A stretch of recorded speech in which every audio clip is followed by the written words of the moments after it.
Hi friends, this is Vinson. நம்ம சேனலுக்கு உங்களை அன்புடன் வரவேற்கிறேன். நம்ம சேனல் வந்து பார்த்தீங்கன்னா உங்களோட கெரியரை செட் பண்ணுறதுக்காக தான் டிஎன்ஏயு கவுன்சிலிங் சொந்தமாக நம்ம சேனலில் நிறைய வீடியோஸ் வந்து கொடுத்துட்ருக்கோம். ரெகுலராக நம்ம சேனலை ஃபாலோ பண்ணிங்க அப்படின்னாவே போதுமானது. நீங்கள் ஆன்லைன் கவுன்சிலிங் வந்து நல்லபடியாக நீங்கள் அட்டன் பண்ணிடலாம். ஓகே ஃப்ரெண்ட்ஸ், அதுக்கு முன்னாடி நம்ம சேனலோட வாட்ஸ்அப் குரூப்பில் இன்னமும் நீங்கள் ஜாயின் பண்ணல அப்படின்னா ஜாயின் பண்ணிடுங்க. வரக்கூடிய நாட்களில் போடக்கூடிய வீடியோஸ் வந்து உங்களுக்கு ரொம்ப ரொம்ப ஹெல்ப்ஃபுல்லாக இருக்கும். இன்றைக்கி நாம் 2 முக்கியமான விஷயங்களை பற்றி பேச போகிறோம். என்ன அப்படின்னா, இப்போ நான் வந்து அக்ரிகல்ச்சர் கவுன்சிலிங் நான் அட்டன் பண்ணிட்டேன் சார், சரியா? எனக்கு வந்து ஒரு சீட்டு கிடச்சிருச்சு சார், நான் வந்து ஃபீஸும் பே பண்ணிட்டேன் சார்.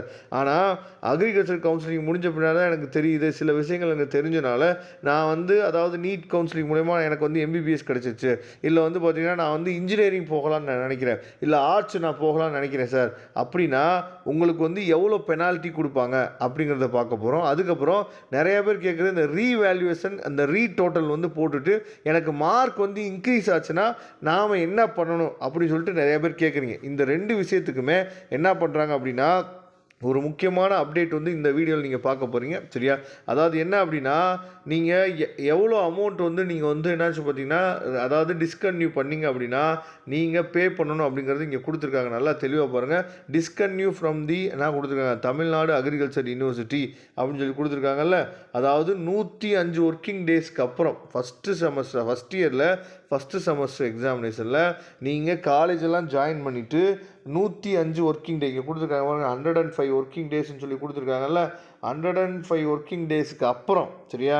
அதாவது 3 மாதத்துக்கு அப்புறம் நீங்கள் வந்து டிஸ்கன்டினியூ பண்ணுறீங்க அப்படின்னா நீங்கள் கண்டிப்பாக 2 lakhs, சரியா? 2 lakhs நீங்கள் வந்து என்ன பண்ணணும் அப்படின்னா பெனால்ட்டி வந்து நீங்கள் கட்டியே ஆகணும் அப்படின்னு சொல்லி என்ன பண்ணியிருக்காங்கன்னா சொல்லியிருக்காங்க, சரியா?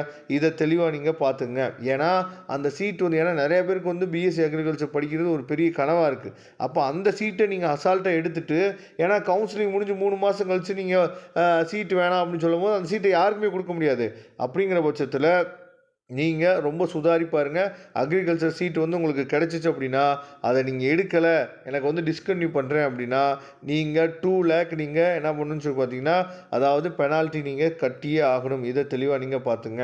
அதுக்கப்புறம் இந்த ரீடோட்டல் ரீவேல்யூஷன் நீங்கள் பண்ணியிருந்தீங்க அப்படின்னா, ஏன்னா ரீடோட்டல் பண்ணி ரீவேல்யூஷன் நீங்கள் பண்ணி நம்ம கையில் மார்க் கிடைக்கிறதுக்குள்ளே நமக்கு இந்த அப்ளிகேஷன் நம்ம வந்து என்ன பண்ணுறோம், இந்த அதாவது ஆன்லைன் அப்ளிகேஷன் வந்து நம்ம வந்து லாஸ்ட் டேட் வந்து முடிஞ்சிடும். அதுக்கப்புறம் தான் நமக்கு வந்து அந்த ரீடோட்டல் மார்க் வந்து நமக்கு கையில் கிடைக்கும்.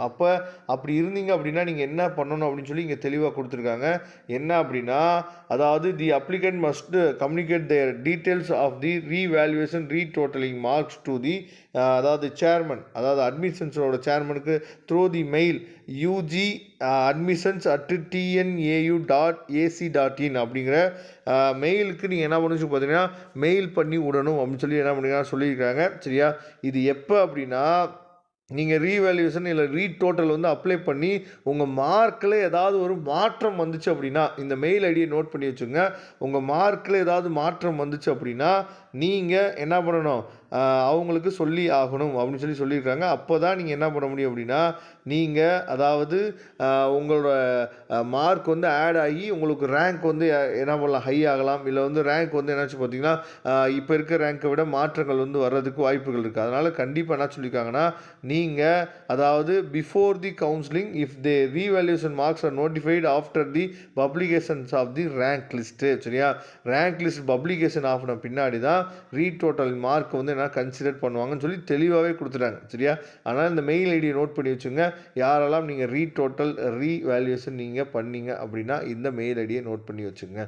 ஓகே ஃப்ரெண்ட்ஸ், கண்டிப்பாக நம்ம சேனலை ரெகுலராக நீங்கள் ஃபாலோ பண்ணுங்கள். உங்களுக்கு நிறைய இன்ஃபர்மேஷன் காத்துட்டே இருக்குது. தேங்க்யூ. நம்ம நெக்ஸ்ட் வீடியோ பார்க்கலாம். அதுவரை உங்களுக்கு விடைபெறுவது உங்கள் நண்பன் வின்சன். தேங்க்யூ.